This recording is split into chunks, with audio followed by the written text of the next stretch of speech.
ating mga Panginoon. Sa ngalan ng Ama, ng Anak, ng Espiritu Santo.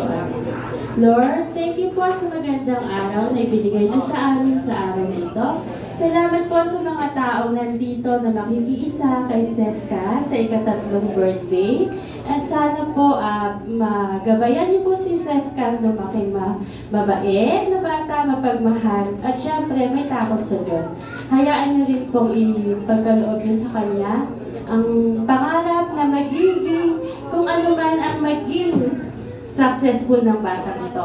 So, ang pamilya po ni Diyos at si Papa, gabayan niyo po sila para lalo po nilang gabayan ang dalawang bata, nila Melvin at Josie.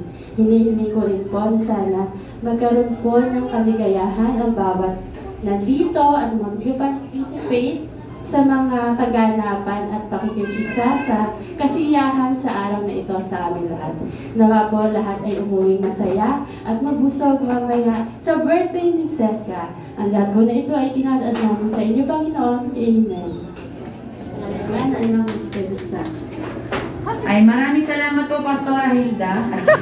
Pastora, yan ang siyempre dito po sila Mami and Daddy sa gitna.